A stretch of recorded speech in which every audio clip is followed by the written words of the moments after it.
Graça e paz, meus irmãos, sejam muito bem-vindos ao nosso canal, ao seu canal Aprofundando em Deus, um canal onde você aprofunda na palavra e conhece mais sobre as Escrituras Sagradas. E hoje nós vamos falar de um dos capítulos mais tristes e profundos do livro de Números, o capítulo 20, porque é aqui que Moisés e Arão, depois de tantos anos de fidelidade e milagres, eles vão cometer um erro que vai mudar radicalmente o destino deles.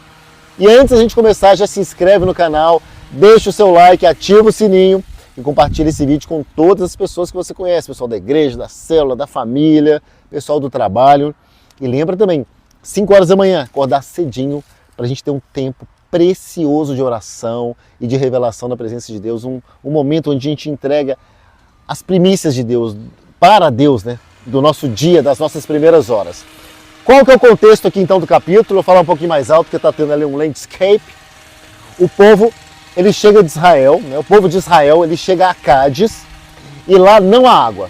Então o povo reclama mais uma vez com Moisés e com Arão em relação àquela sede, naquela situação ali no deserto, falando o seguinte, está no versículo 4. Por que vocês trouxeram a Assembleia do Senhor a esse deserto para que nós e os nossos rebanhos morrêssemos aqui? Então o que acontece? Mesmo depois de tantos milagres, o povo de Israel volta a murmurar. E Moisés e Arão, cansados daquilo, se prostram diante de Deus. Até aí, beleza. Aí o Senhor, ele vai dar uma ordem muito clara. Olha a ordem do Senhor, presta atenção no versículo 8. Deus fala assim, pega a vara e com seu irmão Arão, reúna a comunidade e diante desta, fale àquela rocha e ela verterá água. Vocês tirarão a água da rocha para a comunidade e os rebanhos beberem. Então perceba, Deus não mandou bater, ele mandou falar. Então qual foi o grande erro de Moisés e o grande erro de Arão? Moisés, né, ele estava dominado pela ira daquele povo, né, pela pressão, e ele agiu impulsivamente. Ele vai reunir todos e vai falar aqui no versículo 10 o seguinte, ó. Escutem, rebeldes, será que teremos que tirar a água dessa rocha para lhes dar? Oh, glória! E aí em seguida, no versículo seguinte, versículo 11, está assim, ó. Então Moisés ergueu o braço e bateu na rocha 2 vezes com a vara. Jorrou água e a comunidade e os rebanhos beberam. Nem sempre as circunstâncias são perfeitas, mas eu tenho que gravar agora e o irmão está ali, beleza. A água saiu e Deus abençoou o povo mesmo assim. Só que o ato de Moisés foi uma desobediência espiritual muito profunda. Por quê? O problema não foi só ele bater na rocha, foi não representar o coração de Deus diante do povo. Porque ele falou com ira quando Deus queria revelar a graça, e ele bateu, e Deus não queria, Deus não mandou ele bater, Deus mandou ele falar. E outra coisa também, outro erro foi, ele falou, tiraremos, como se o poder fosse dele e de Arão, e não de Deus. Por isso, por causa dessas 3 falhas, esses 3 pecados, o Senhor vai responder imediatamente no versículo 12, irmão. Ô glória!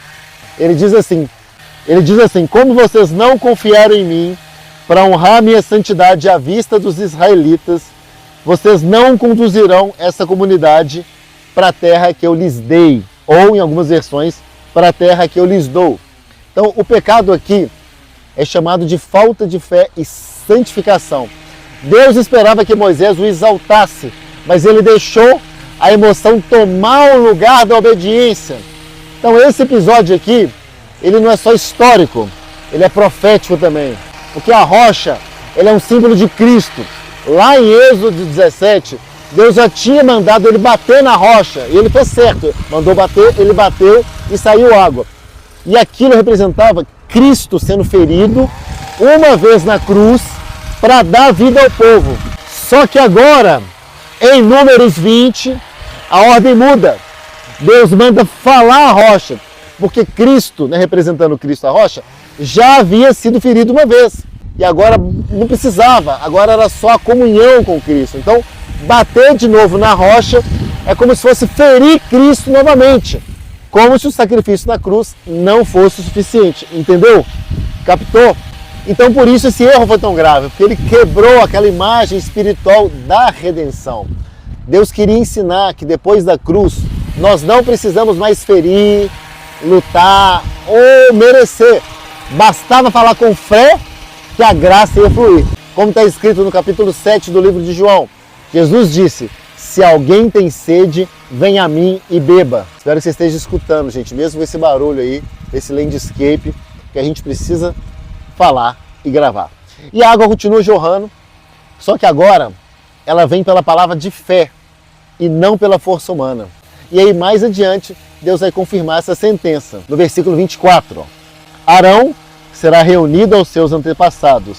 Não entrará na terra que dou aos israelitas, porque vocês dois se rebelaram contra a minha ordem junto às águas de Meribá.